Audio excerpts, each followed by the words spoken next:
आज का अपडेट मेरा स्टिल प्लस 4 फ्लोर्स पे कमेटी ने क्या रिपोर्ट सबमिट की है, एक्सपर्ट कमेटी ने, वो मैं आज आपको पूरी डिटेल में इंफॉर्मेशन देने वाला हूँ। इसके कुछ महत्वपूर्ण बातें ही हमारे पास अभी तक आ पाई हैं, क्योंकि अभी कमेटी ने रिपोर्ट 30 जून 2023 को सबमिट की है और पूरी रिपोर्ट चूंकि कॉन्फिडेंशियल थी तो वो सीएम के पास गई है और पूरी रिपोर्ट अभी नहीं आ पाई है। कुछ चीज़ें जो बाजार में इंफॉर्मेशन आई है मैं उस बेस पे आपको दे रहा हूँ कि कमेटी में आखिर मेन क्या क्या चीज़ें दी गई है, तो वो मैं डिटेल आपको सिलसिलेवार तरीके से पूरी बताऊंगा, जिसमें मेन पॉइंटर्स ये हैं कि किस तरह पुराने और नए सेक्टर्स में वो इम्पैक्ट करने वाला है और कैसे इसके अंदर एक response team, quick response team बनाने की बात की गई है और स्टेक होल्डर्स का इसके बारे में क्या कहना है, ये आज मैं आपको पूरा विस्तार से बताने वाला हूँ। चलिए शुरू करते हैं। नमस्कार, मैं हूं प्रदीप मिश्रा। प्रॉपर्टी मिश्रा शो में आपका स्वागत है। यहां हम आपको प्रॉपर्टी और प्रॉपर्टी मार्केट की हकीकत बताते हैं। नो बकवास, डायरेक्ट काम की बात। चलिए शुरू करते हैं। हरियाणा के अंदर नए सेक्टर्स के अंदर स्टिल प्लस 4 फ्लोर्स, जहां पर प्लॉट 18% की अनुमति ऑलरेडी मैप सैंक्शन कराते टाइम ली गई थी, वहां पर स्टिल प्लस 4 फ्लोर्स आने का रास्ता करीब करीब साफ दिख रहा है, क्योंकि कमेटी ने हिसाब से रिपोर्ट सबमिट की है और ये चीज़ खैर पहले भी क्लियर हो चुकी थी। तो यहाँ मुझे कमेटी की रिपोर्ट में कुछ नया नहीं दिख रहा है, क्योंकि अगर मैप सैंक्शन ऑलरेडी है, टाउनशिप जो आपने सैंक्शन कराई है उसमें प्लॉट की डेंसिटी अगर ऑलरेडी 18% पर प्लॉट दी हुई है तो वहाँ पे आप 4 फ्लोर बना सकते हैं। यहाँ कमेटी के चेयरमैन जो retired officer P Raghavendra Rao ji हैं, उन्होंने अपनी कमेटी की जो रिपोर्ट है उसके अंदर जो सजेस्ट किया उसमें इंफ्रास्ट्रक्चर ऑडिट को लेके बात सामने आई और किस तरह से हाइट को बिल्डिंग की रिड्यूस किया जाए और कंस्ट्रक्शन को कैसे इंडिपेंडेंट बनाया जाए, जिससे साथ वाले प्लॉट ऑनर को या साथ वाले मकान जो बने हुए हैं उनको दिक्कत ना आए और ये एक फैमिली एकोमोडेशन की तरह से कैसे यूज़ किया जाए, इसको लेके मेन सजेशंस दिए गए। यहाँ पे कमेटी ने सबसे इम्पॉर्टेंट जो बात रखी वो ये कि ये रेजिडेंशियल एक्टिविटी के लिए यूज़ किया जाए, क्योंकि आपने देखा होगा बहुत सारे पीजीज बने हुए हैं और हॉस्पिटल्स भी यहाँ पर हैं।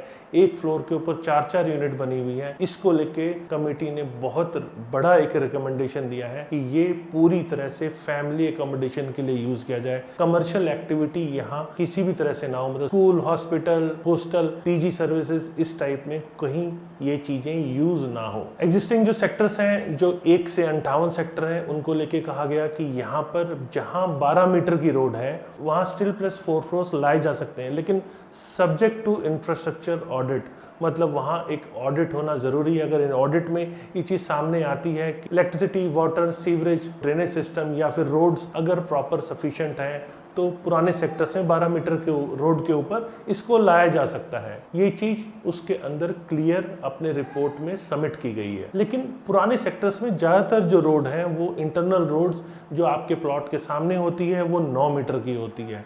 तो यहाँ 12 मीटर की रोड टोटल मैं बात करूँ तो 20% रोड ही होती हैं जो 12 मीटर की होती हैं, 80% रोड वहाँ पे 9 मीटर की होती है। तो 9 मीटर की रोड के ऊपर मुझे थोड़ा सा यहाँ पर आता हुआ मुश्किल लग रहा है। एग्जिस्टिंग सेक्टर्स जहाँ पे स्टिल प्लस 4 फ्लोर कंस्ट्रक्शन करना, बिल्डिंग प्लान जिसमें अप्रूवल के लिए डले हुए थे, जिसमें होल्ड पे डाल दिया गया था, वहाँ पर भी स्टैंडर्ड ऑपरेटिंग प्रोसीजर को अप्लाई करने की बात कही गई है कि जिससे इंफ्रास्ट्रक्चर कैपेसिटी को ऑडिट किया जा सके कि यहाँ पर जो अवेलेबिलिटी है सर्विसेज की, जैसे drainage, water supply, scope of infrastructure upgrade क्या है और इसे कब कितने पीरियड में इसे किया जा सकता है।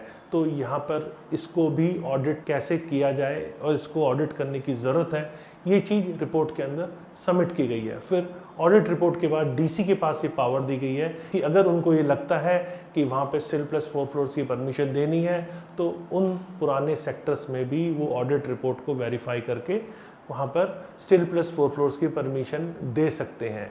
वैसे तो कमेटी ने बहुत सारे लोगों से डिस्कशन किया, मतलब जितने स्टेक होल्डर्स हैं करीब करीब सबसे डिस्कशन किया। आपको याद होगा कि कमेटी ने tcphariana.gov.in की वेबसाइट के ऊपर ऑलरेडी पब्लिक से सजेशंस भी मांगे थे, ऑब्जेक्शन या सजेशन लोगों ने दिए भी, और उसमें ज़्यादातर का रुझान जो देखने को मिला वो मिला कि स्टिल प्लस 4 फ्लोर्स आने चाहिए। और आरडब्ल्यू से भी बात करी तो सभी स्टेक होल्डर से बातचीत करके जो सामने आया उसमें यही उन्होंने पाया कि कंस्ट्रक्शन स्टिल प्लस 4 फ्लोर्स की डिमांड ज़्यादा है, लेकिन साइड में जिसका मकान पुराना बना हुआ है उसको बहुत ज़्यादा दिक्कत फेस करनी पड़ती है। तो ऐसे केस के अंदर जो नई बिल्डिंग बनेगी वो इंडिपेंडेंट बिल्डिंग बनेगी, उसमें जो साइड वाली वॉल कॉमन नहीं रखी जाएगी। वैसे अब ये मार्केट में ट्रेंड प्रैक्टिस ऑलरेडी आ चुका था कि साइड वाली वॉल को कॉमन नहीं रखा जाए, तो ज़्यादातर बिल्डिंग अब इंडिपेंडेंट ही बन रही है। और यहाँ पर एक चीज और इम्पॉर्टेंट है, यहाँ पर पुराने बने हुए मकान के ऑनर को जो नई बिल्डिंग बना रहा है उससे डैमेज के केस में भरपाई नए बिल्डिंग ऑनर को करनी पड़ेगी। ये भी इसका एक इम्पॉर्टेंट एस्पेक्ट है जो कमेटी ने अपने रिपोर्ट में सबमिट किया है।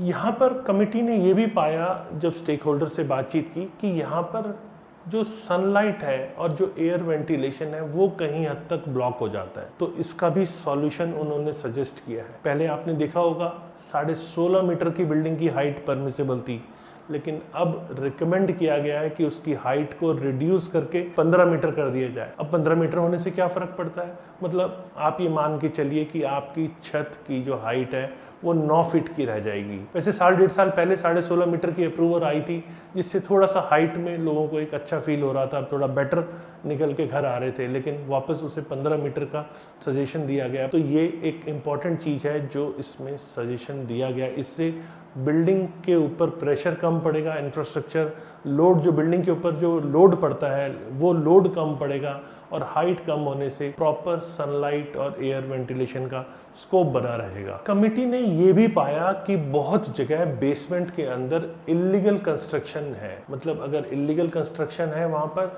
जैसे कि मैं आपको बताऊँ, सर्वेंट क्वार्टर जनरली लोग चिल्ड पार्किंग में बना लेते थे या कोई कमर्शियल एक्टिविटी अपने ऑफिसेज खोल लेते थे, तो ऐसे में इन पे सख्त कमेटी ने संज्ञान लेते हुए कहा है कि इसके लिए एक क्विक रिस्पांस टीम होनी चाहिए। जो इस टाइप की एक्टिविटी हो रही है उसे पूरी तरह रोका जाए, और जब तक इसको रोका नहीं जाएगा तब तक ऐसे ही इंफ्रास्ट्रक्चर के ऊपर लोड बढ़ता रहेगा। तो यहाँ पर क्विक रिस्पांस टीम बना के ऑडिटिंग की बात सामने आई कि जिससे स्टिल्ट पार्किंग के ऊपर किसी भी टाइप का एनक्रोचमेंट ना हो और उसका मिसयूज ना हो पाए। जहाँ पर होल्ड था वो तो मैंने आपको बता दिया कि जहाँ पर मैं बिल्डिंग प्लान अप्रूवल होल्ड पे चले गए थे, क्योंकि जैसे ही ये बैन हुआ तो जो ऑलरेडी अप्लाइड थे उनको भी होल्ड कर दिया गया। लेकिन जहाँ ऑलरेडी सैंक्शन कर दिया गया है, मतलब जहाँ बिल्डिंग प्लान अप्रूव है, वहाँ पर भी इंफ्रास्ट्रक्चर ऑडिट होना चाहिए, ये भी कमेटी ने सजेस्ट किया है। जो स्टेक होल्डर्स हैं अब उनकी बात करते हैं। बहुत सारे ऐसे लोग हैं जो इस फैसले से खुश होंगे, बहुत सारे ऐसे लोग हैं जिन्होंने लंबी लड़ाई लड़ी कि ये स्टिल प्लस 4 फ्लोर नहीं आने चाहिए। वो कहीं हद तक थोड़ा सा इससे असंतुष्ट भी दिख रहे हैं। उनका कहना है कि ये 4 फ्लोर वाली पॉलिसी नहीं आनी चाहिए। तो सबके अपनी अपनी राय है, सबके अपने अपने मत हैं और सबकी अपनी अपनी ज़रूरतें हैं।